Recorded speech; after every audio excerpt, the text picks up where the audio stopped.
On today's episode of Unbinged, we're breaking down everything from A Night of the Seven Kingdoms, episode 4. Guys, there's just too much. There's too much. We got a trial of 7. I'm so hyped. Let's just jump right into it on an all-new episode of Unbinged starting now.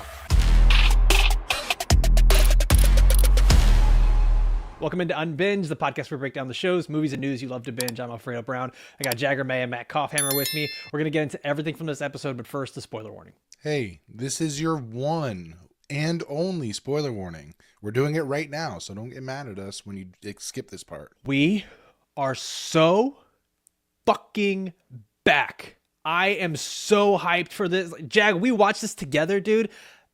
I had chills. I was ready to run through a wall. I have now seen this episode 3 times, and every time it is still as good. I don't remember the last time that Game of Thrones was this good. It feels like it's been nearly a decade. And I'll expand on that. All these episodes are easy to run back. They're that one song that's kind of short that you want to keep replaying. And right now they're making like a whole album. Because, like, again, we watched it together. I did my morning rewatch before we recorded. And I just find myself, I got time. Let's go back a couple of episodes and catch it all just because it's that good. And it's a different flavor. It's not like more of the same from, like, it's not like, all right, we're going to pick up from season 5 of Game of Thrones and then keep with that flavor. This isn't a return to form. It's its own thing that is refreshing and great within the Game of Thrones universe, and that's wonderful. Absolutely. Especially, like, I loved in the first episode when, I know it was controversial, but when he shit all over the Game of Thrones theme song, I loved that part. I thought it was hilarious. And then to hear them bring it back at the end of this episode, like, as the reveal of, like, who his final champion was, I was so goosebumps, hype, everything you can imagine. I was so excited. This reminds me of the episode right before the Battle of the Blackwater from season 2, where it's like, okay, things are about to get wild. I just watched we're about that to have episode. a lot of fun. Right? It's such an incredible episode, and the anticipation up until that point is just it's got me so ready for this next 2 episodes. I can't wait. I'm a little upset that they gave us this episode early because that means we have 2 more days that we have to wait for the next one. This, I think, something you said about the music, I think was perfect. When people were getting upset of like, oh, he's literally shitting on the Game of Thrones, because that wasn't the time to use that theme. We needed to set this up. This wasn't a real, true Game of Thrones world type of show. This was about some guy that is literally just a dude, a tall dude. Like, he's not even a knight. There's no nobility to it. There was nothing. He's a dude shitting behind a tree. Now, this moment here is where he has embodied everything that knighthood is, right? So much so to the fact that a Targaryen uncle is like, fuck my nephew, I'm aside with this tall dude over here because he's doing the right thing. Like, that's Game of Thrones. Wanting to kill your own family, sharing drinks with some tall guy. Like Lionel Baratheon being like, fuck yeah, I'm gonna knight this guy right here because he seems pretty fucking cool. Like, that, everything that happened in this episode to finish it off was Game of Thrones. And that was the right time to use this theme. And I love that Lionel Baratheon's like, yeah, I want to be a part of this. This is going to be fucking awesome. I get the R farm with my dope-ass helm. And He's like, I can't wait to remember me. Messy up their pretty white gowns. Hell yeah. Yeah, this shit's awesome. How many times do you get to cross swords with the Kingsguard? Not often, unless you're running a rebellion. So this is an opportunity. If you're crossing swords, it's not, you fucked up, you know? So homie's just like, oh, hell yeah. And I love the way, too, that he's just like, he's like, did so-and-so, did so-and-so win against you? He's like, who the fuck is that? He's like, yeah. Your fucking boy did this. That was great when Dunk is like, yeah, so glad that Sir Stefan Fossaway got you. He's like, who the fuck is Sir Stevron? Jag, you said it while we were watching, man. I'm going to miss Sir Lionel Baratheon in future seasons if he's not around. You know, like, just, which, like, naturally for the story, he's not going to follow Dunk everywhere. This has been such a good character, man. Like, everything has been so pitch perfect with the characters coming in. Raymond Fossaway, Sir Lionel, this little Avengers team that Dunk has put together here. It's awesome. Yeah. And we just got to say, MVP, like we used to do this all the time. Raymond Fossaway is a fucking MVP, yeah. Man. Like real nigga alert, baby. Like, oh, sorry. Disclosure. I'm black. I know that, I kind of slide in and out of this accent, but I get to do that. Fuck you. Don't leave me 1 stars on audio only. Anyway, back to what I was saying. Real nigga alert. Oh, that's 2. Raymond Oh, we're hitting the over Fosway. today. Let's just roll it all the way back to the series of events. Like episode 1 or 2, he's like, "Are you hungry?" And he's like, "Hey, here's this dope ass party. It feeds my boy." Then the next one, he's like, "Hey man, you thirsty? We make this fucking dope cider." He's like, "Oh, I accidentally told you what I listened to on my podcast on the way here, and then there's some weird conspiracy theories. My bad, player." He's like, "Oh shit, we got to fight. I got you, fam." Doesn't even ask a question. Doesn't even pull the town shit of like whose car we taking. Homie just grabs the iron and ready to go. Then he says, "Fuck you to your own family. I met this homie 2 days ago, and I'm ready to die for him. Like, knight me right now." Yeah. What's so great about Dunk is he is so genuine. He is so much like, hey, a true knight protects the innocent. He doesn't have. It seems like he doesn't have a disingenuous bone in his body, and that is something that attracts people. So that's why we see Lionel Baratheon, we see Raymond, we see the Crown Prince literally side with him over his own family, because Dunk embodies what a true knight should be. And that is just a reminder to all these noble people, or all these like powerful houses, as like, shit, we say the words, but he's actually backing it up. Living that life. There's a thing with Dunk that he is so noble on the inside, but we obviously know he doesn't have the nobility and the label and the titles that other people have. I think the thing that is still escaping Dunk, and much to his benefit right now, is that he's not a killer. He's not that guy with the killer instinct that has his head on a swivel, not trusting everybody. He's one of the bros, almost, to the point that he's just like, all right, who wants to join? And then he's like, I think it's at that moment where he's kind of broken, realizing that knighthood isn't all it's cracked up to be. Nobility isn't what it's cracked up to be. That there are no houses of courage. There are very few people of honor and courage. And for that moment where it's the uncle, I want to get the name. I wrote it down. Oh my God. Who just showed up at the end? Please help me, guys. You talking about, is it Bear? Damon? No. Or Baylor. Baylor. Yeah. Thank you. Baylor Thank you. Breakspear. Baylor Breakspear, when he shows up, that's the moment that I think revives Dunk's ideals of what honor and bravery and knighthood actually are. Because Baylor's living his legend, of like when Dunk was like describing him, and then Makar's back there like rolling his eyes. He's like, "Oh my God, get fucked!" Like, turns out that those aren't just stories. Homie really is honorable, and it's nice to see. Mm-hmm. Yeah, I want to talk more about Dunk. Before we do that, if you're enjoying this video, take a moment to like it, comment down below with your thoughts on the episode.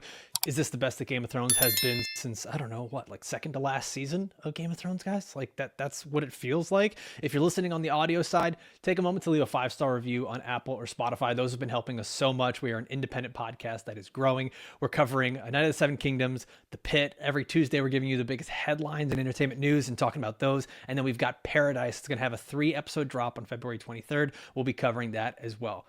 Now, guys, I think the moment where you start to see Dunk almost break is really going through the hills and valleys of what Egg's lie was to him this whole time. And there's so many good moments from this. Like, when Egg is talking to Dunk in the prison cell, was there something that stood out to either of you? Because I have a few things written down, but I want to throw this to you guys first. Kopf, what stood out to you from this lie and the way it kind of changed Dunk and Egg? Well, it's the first truly honest conversation that they have together, where now we see, okay, this isn't just some orphan boy that you picked up in. Like, this is a prince of the realm. And so there is a power dynamic that shifts. And even though Egg, his intention wasn't to do harm, his intention wasn't to fool Dunk in any way, but that's unfortunately what ended up happening. And so I think we finally get that honest conversation between the two of them, and Dunk makes Egg realize, like, your words matter. Like the things you say and the things you do actually have impact, especially given who you are. So I think it was a reframing of the dynamic between the two, but it's also a life lesson for Egg. And I think it's something that's going to stick with him even after his time is over with Dunk here at the end of this tournament. Impact versus intent. I'm going to say this in the only way that I can relate to Aegon, so I'm really going to hit the overs today, where like Aegon is like a code switcher, you know, and I do that here on pod, where like I have my podcast voice because I also talk football, and some people don't like it if you have too much flavor in your voice.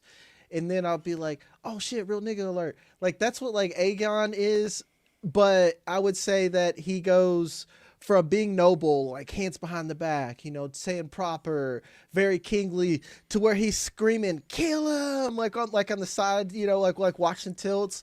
To me, it's very indicative, and this is a slight spoiler, so, you know, hit the 10-second button, whatever. To the future of Egg and who he is, being known to, like, where they said he's half commoner, you know, as well as noble, and what he's very known to be, like, a man of the people.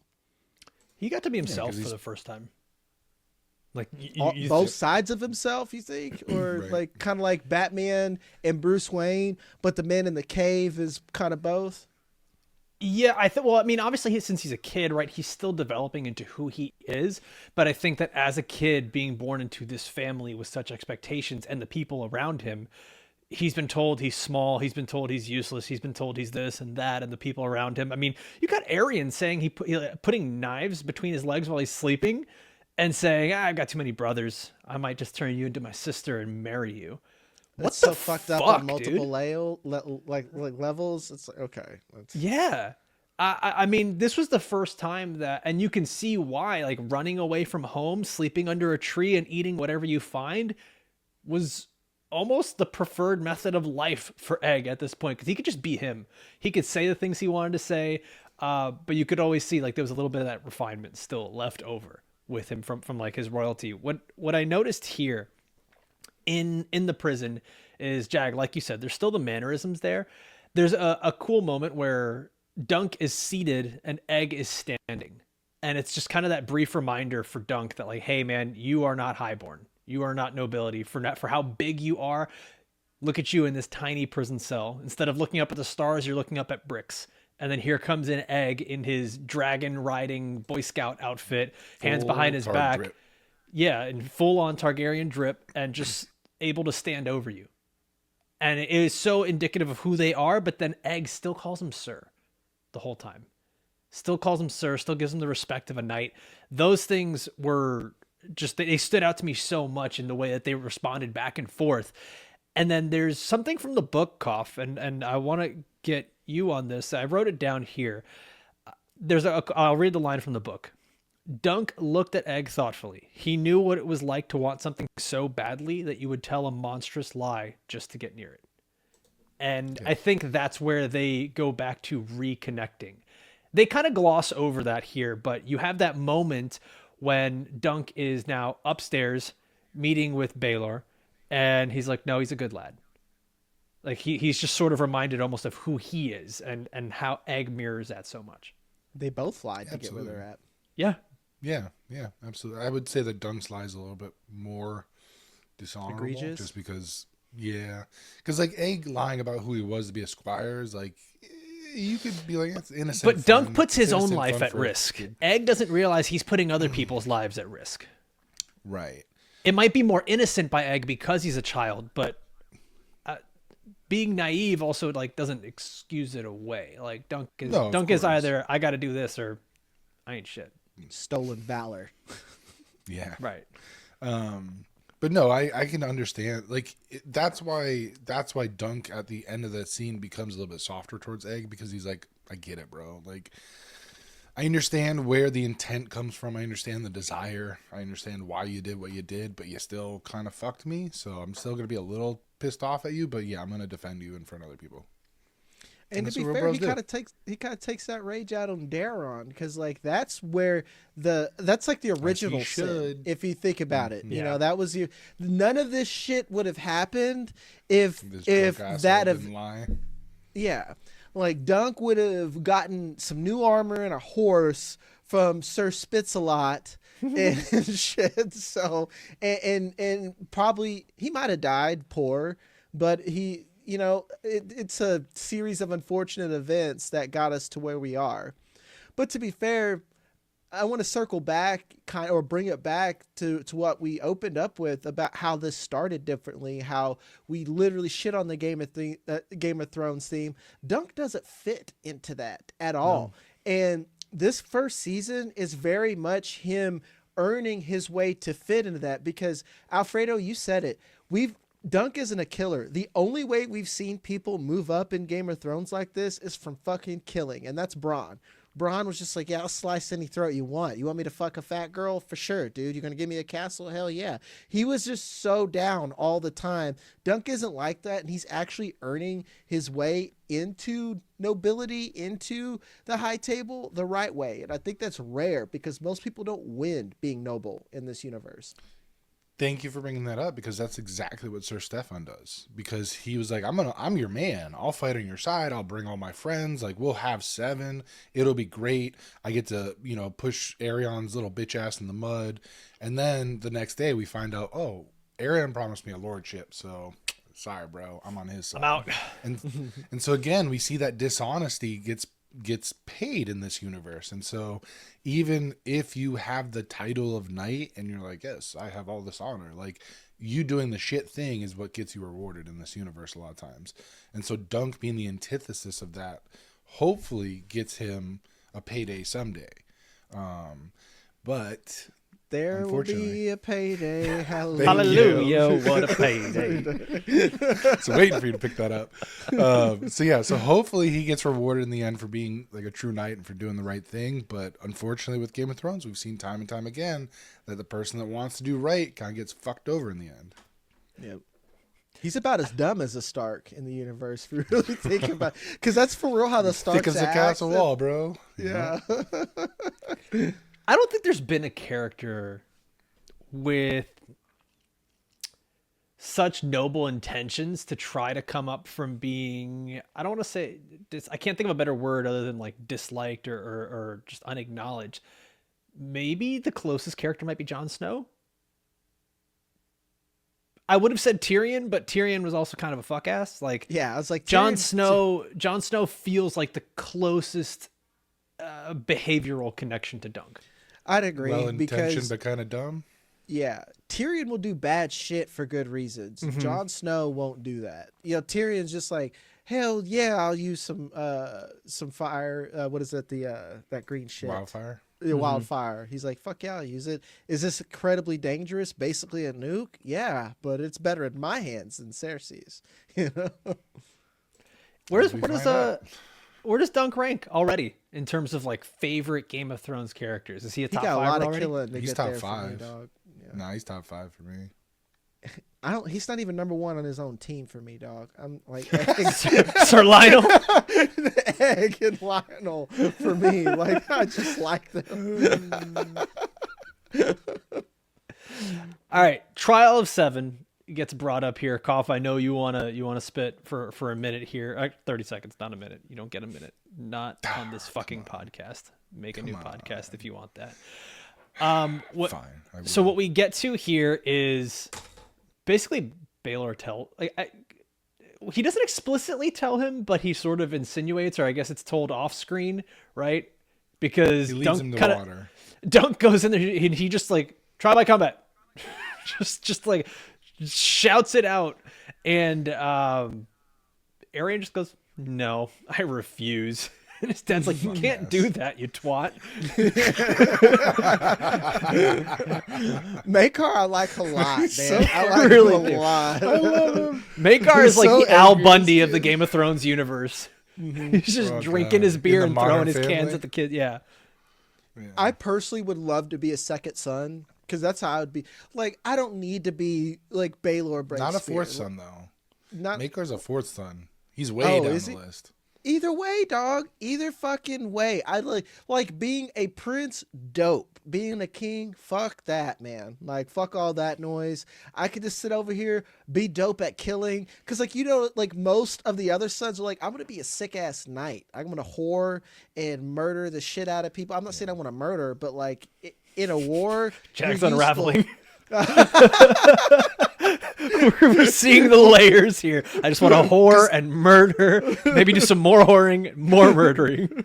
Because typically what happens with the royal family, right? Your first son is your heir, so he gets all the training and he gets all the education. Read books Second and son shit. is the spare. Yep. Second son is the spare, so you give him like 80% of what the heir gets. Yep. And then you get third, fourth, fifth, and then beyond. One goes to the church. One becomes like a knight to protect the family, and then one is usually a fuck up somewhere along the line. So you just kind of ignore him. Statistically, we all got one. Yeah, yeah. So that's usually what happens, and so. And that's why you see in Game of Thrones, right? You have the Night's Watch, which back in the day, before the present day Game of Thrones, used to be this like prestigious thing where like third and fourth sons of royal families would go to the Night's Watch as a sign of honor, especially if they were a knight. And then it fell into hard times, and that kind of ties into this trial by seven, right? Because the faith of the seven was brought over to. Wait. No, you were trying to sneak it in, you fuck. You got 30 seconds. Go. So the faith of the seven came to Westeros when the Andals invaded, and the first men were there already. They're like the people in the north that worship trees and shit. So the faith of the seven came over. They're a bunch of knights, and they took over most of Westeros. So a trial by seven is when you have seven combatants on both sides that fight. The last time this happened in Westeros was about 150 years ago with King Maegor the Cruel, where the faith militant decided that he wasn't a legitimate king and tried him by a trial of seven. He ends up winning. And time. Yeah. Yep. I actually do that one. I really like these. Yeah, I do don't. as I well. want more time. Well, I Koff, wanna see for earn more it, time. dog. If the It's people called an demand elevator pitch, man. If you can't make your point in 30 seconds. But there's more information. Like the Yeah, faith no militant- shit. There's like there's more. 14 books. it. Yeah, Like that's actually we see roughly like- 5, but so the faith, right, used to have two different militant Nope. branches, the poor fellows and then the warrior sons, but they got disbanded by King Maegor. And then Cersei brings the poor fellows back, and that's what ends up fucking her in the end. So He's it's like important. every All these single things are important. politician at like a televised debate.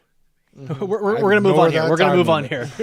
here. and back to play me domestic off. policy. They're like, well, no, it's like, We're gonna talk It's not your immigration. time. the Targaryens are this nation's backbone. We're here to talk coal and dragonfire. So okay, we go through this whole thing here where Dunk's like, I'm sorry, am I supposed to fight 7 men? And then no, it's like you have to do a 7-on-7 basically. And we find out he needs to get a team of 7, and essentially if he cannot field a team of 7 for this fight, it means the gods have proven that your means are not just and you're guilty. The whole concept of it is that if 7 champions fight, the gods, being thus honored, would be more likely to intervene and the guilty party punished. So I don't know, guys. I'd say the gods intervened pretty well here by how this ended up playing out for Dunk at the end. There was a moment though, Jag, where we were watching, and this guy's name is Ortho the Brute of something. Sir Otho the Brute of Bracken. That's our guy that stands up and basically shits his pants. Oh yeah, and farts on him. Yeah. Jag, you were like, how long was he holding that in? Yeah, dude. It's like to be able to fart on cue. What I mean, I guess you got like a shit ass diet back then, so you're like basically 40% gas and ale. You know, so ready to shit and break. And like too, like I don't know, man. They just weren't very clean. So like, did he shart a little bit? It must be smelly as hell. You get the Walton Goggins from Righteous Stone. Go on now. You gotta clean that up. You gotta wash it up. Clean that up. That's disgusting. Did you just toot, girl? Oh, he man. definitely He definitely sharted a little. Because you got to Love push that. that out, dog, to like really get. Well, And did that you was see what he loud. wearing? If the people across like the whole battlefield could hear it, Mm-hmm. that was a hell of a rip. Impressive. Mm-hmm. But And in his little gown, yeah, whatever it was, fell all the way down the leg. He's wearing like fur skins, right? Yeah. I mean, and I almost. whatevs, man. I I got to don't- imagine it's hard to get shit out of fur. Oof. If anyone's dog has ever rolled in shit, you know. There's Yeah, no shout it's- back then, you know. No, No No Tide pre-wash. Pods. no Tide pens. Clorox bleach pen for that? No. Okay, one of the things that I think that if you're too focused on the battle or too focused on will Dunk get his team, you sort of look past the whole conversation that he has with Daron and Daron's vision or dream or whatever we want to call it here. First of all, I love that Daron's just basically like, I'm going to pull the Dr. Evil henchman versus Austin Powers' dad. Just like, you don't even have a name tag. Just fall down. He's just going to take a dive so that he doesn't get killed. It's so funny. He's like, yeah, I'll jump in. I'm just going to fall. He's like, People I'm think throwing you a I- solid, dog. He's like, yeah, I'm gonna accuse you, but like, dog, I'm just here But so I what's don't get interesting- fined. Darren, I'm just here so I don't get fined. Targaryen. What's interesting though is contrast that, right, where Darren's like, yeah, I'll take a fall for you, versus the steward, plumber being like, hey, our guy's gonna take a fall, you get paid, and Dunk was like, hell no, what, I want to earn it. So it's interesting that we get that dichotomy between the two. And so now we get, but then again, maybe in this instance, because Daron's His life's on the accusation line. is false and his life's on the line, but because it's a false accusation, he's like, Yeah. all right, you suck, just fall down. It's sort of the only way to make things right. I put you in this situation, so let me at least sort of give you somewhat of an advantage. So it's really 7-on-6. Yeah. Yeah. Yeah, it makes sense. The vision though that he talks about with Dunk. He sees Dunk with a dead dragon, wings as large as the meadow. The wings are on top of you. You're alive. The dragon is dead. We're not going to get into things that happen beyond this episode, but typically when there are visions or tales of things to come, we want to pay attention to those. And with Daron's visions, do they often come true? Are they representations of things that could happen? You're putting a quarter in the jukebox. No, I'm kind of fucking up here, and I know I am. So the thing about dragon dreams is they are prophetic, but like any prophecy, right? It's a double-edged sword. So you can misinterpret them because it's not Anakin. like, yes, exactly. It's very much vague. And so like in this dream, right? He sees a dead dragon, so he assumes that's him. So Darren's like, I'm gonna die. Stay the fuck away from me. But we don't know. There's multiple Targaryens on this field of battle now. So any one of them could be the dead dragon that he sees. So again, with prophecy, with anything that's like this vague, there's never any sort of like, okay, the prophecy says A, then B, then C. It's very much like, oh, I have to interpret it and try to figure out what it all means. So Well, and they may come true, but it may not be how he interpreted it. You know what I'm saying? And it also, just for like the viewers of the show who haven't read the books, like it doesn't also mean that it has anything to do with the battle here. Like it could be something Correct. way down the line. It could be taking down the Targaryen house. It could be an actual dragon. It could be a future be a king or Blackfire. knight or anything. There's a million things that it could be.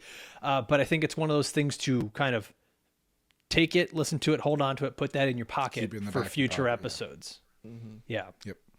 Just like what the fortune teller told us in the last episode, right? Like she gave us some clues as to what may happen in the future. And Dunk laughed it off where Aegon was like, oh God. He's like, I'm gonna die. people got mad at us in the comments for spoiling too much. Y'all, we said this pre-show. If an old ass lady with a hood comes in and gets serious with you, you just fucking listen, my guy. That's Pay like attention. like an old black man with a fucking mop comes over. Don't here take and says anything something she prophetic. gives you, but listen.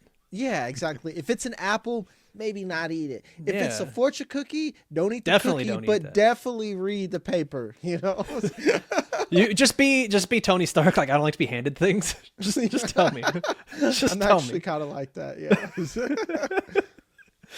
This episode, I think it's funny because it really didn't have any action, but the so many inspirational moments, the speeches, and the way it ended gave me goosebumps to the point that I was ready to run through a fucking wall. I was so like, I was watching it again this morning at the gym, and it was like powering me through the workout. It was great. But I watched this with my wife, who has not enjoyed any second of House of the Dragon, who actually to a point has been like, I don't really like a lot of TV shows now because they're not that enjoyable. To which I told her, you're fucking crazy. I still love her though. She doesn't listen to this pod, so I can say whatever I want. This show she loves. And this moment and this episode she loved, like to the point where she was in tears. And it hit her when Dunk was looking at his shield and he started to cry. And then she looked at me, she's like, I'm so emotional. Maybe it's just the time of the month, but it's really hitting me. It's just, it's such a good, subtle moment where Dunk looks at his shield. And I do think it's the first time that someone has done something nice for him without expecting anything really in return. Replacing his shield, it's twice as thick, got straps in the back. You've got the painting, everything. Like, is this the first time a Dunk has ever had anyone do something out of the kindness of their heart for him? Yeah, outside of Besides Sir Arlen like, letting him be a bitch for him, it's like, hey, man, I'm not packing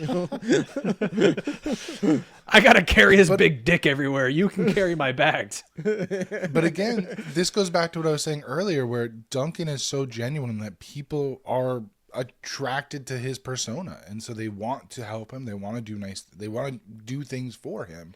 So like Steely Pate being like, I replace your shield, just give me a copper for it, like it's fine. Like, that is just, again, going to show, like, hey, this is a good dude. We want to help him out because he's a good dude. It's almost like a Ted Lasso of Game of Thrones, where it's just like, even if people don't like you initially or you're out of place, just being a good person eventually wins people over because they see who you really are. Also being big as fuck. Cause, like, that helps. Yeah, right, that's what You giant cunt. Yeah, you can't be, you can't be that nice and small because people are like, all right, get out of here, little nigga. Oh, that's cool. It's like, Koff, you're the tallest amongst us. You're a big guy. What are you, 6'3"? 6'1". Oh, well, from down here, you look 6'3". Yeah. You're just a Never small mind. point guard. You're not, Chris, what am I doing? Paul's height. I was just gonna say, yeah, you're basically selling insurance now. Never mind, you're Chris Paul. I was gonna go through like a whole thing, like what's it like being tall like that? Do you have to be nice? And then you're just like, oh, I'm 6'1", and half of the people listening are like, small. Gross. some girls are like, you wouldn't even fit my Tinder profile filter. Hey man, let me tell you, living in Miami at like 5'10", you feel pretty like tall. Like you're an above average height person. And then you go to fucking any other state. Nope. Tight. Instant killer. Yeah. Congrats, you're medium. It was nice being 6'1" in Miami though, because then I was just like, hey, what's up, guys? Yeah. You were 6'1" and white. You feel like you're Yeah, in that fucking helps. Lilliput, you know? Basically, Like, Jason get out of here, Segel. Gulliver. It's like, So we get this shield that Dunk sees for the first time, and you can sort of see where he is mentally.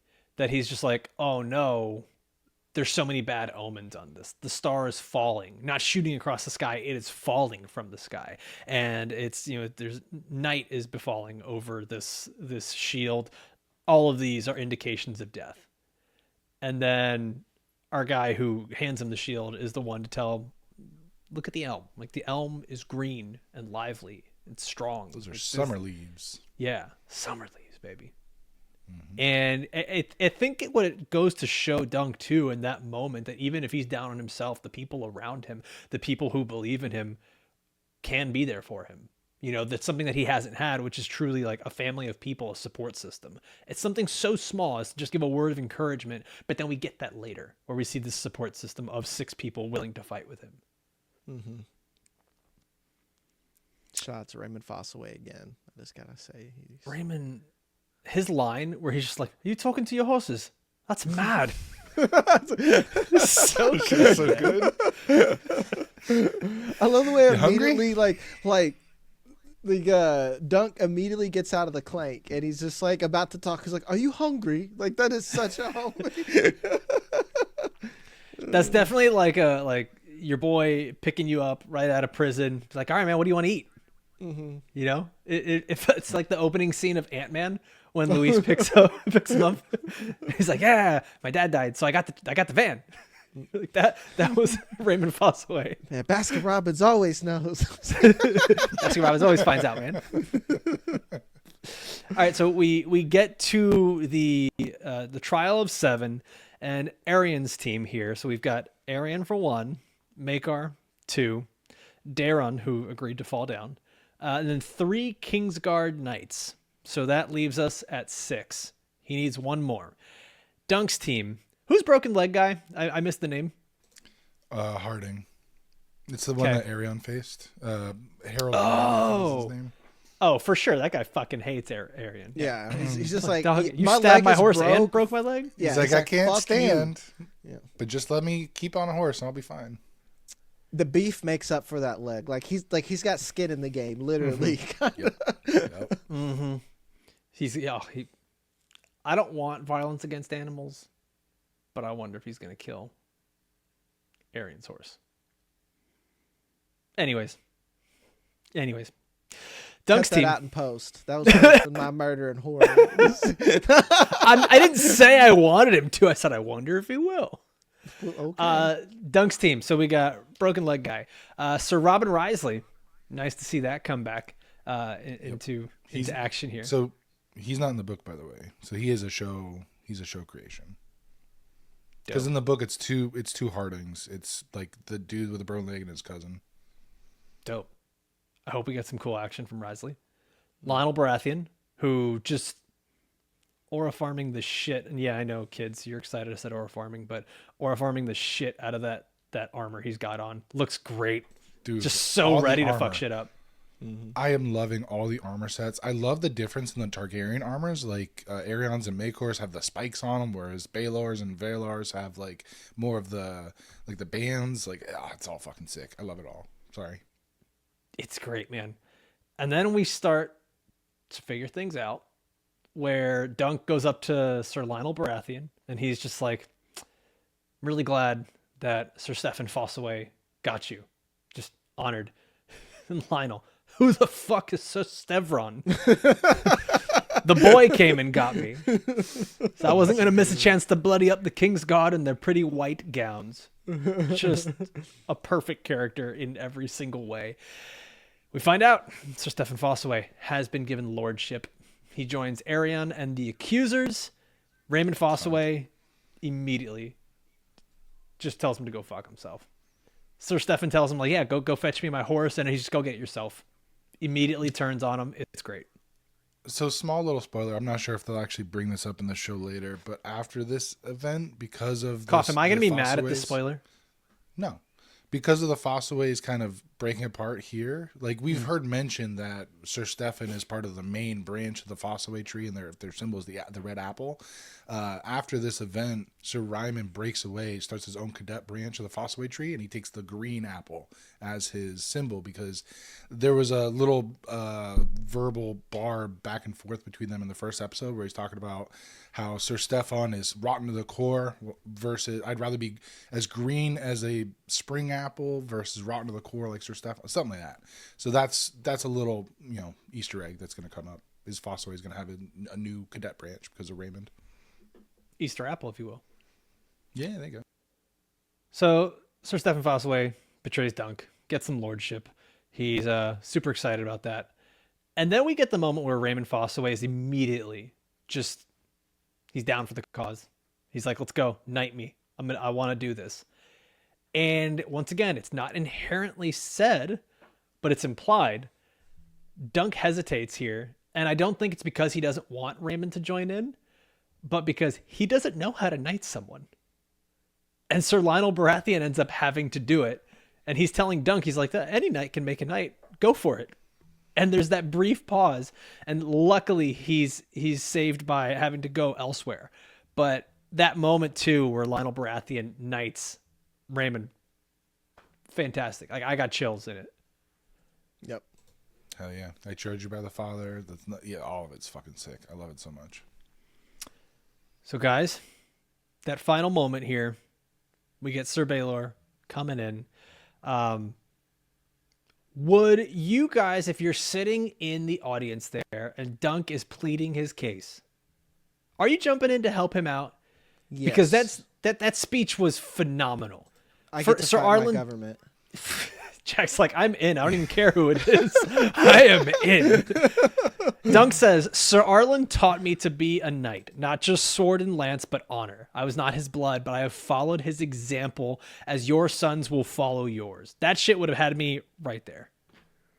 Yep. If I consider myself a true knight, like I'm jumping down from the stands, be like, all right, where's my horse? Instantly, man. I'm in. And by the way, I also hated when Dunk said, we will fight you 6 against 7 because Gen Z everywhere came in their pants. 6, 7. Or Gen X. I don't know who they are anymore. What is it? Gen X is before us. Gen Z, you mean? Yeah, we're on Gen Alpha? Now we're on Gen Alpha? Is it? It's Gen Alpha then. It's Gen Alpha. Yeah, Gen Z. You Can't guys wait are cool. for Gen Beta, so we can call them little betas. So That's gonna go over well. I know. Can't wait. Can't wait. Well, boys, we're gonna be back again next week with what I can only assume is going to be the next new best episode of this show, because every episode I think has been better than the last. The action continues to get better and better. We're going to reach the climax, so to speak, of this show. As always, I want to thank everybody for watching and listening all the way through. For myself, for Jack, for Koff. We'll see you next time. Adios.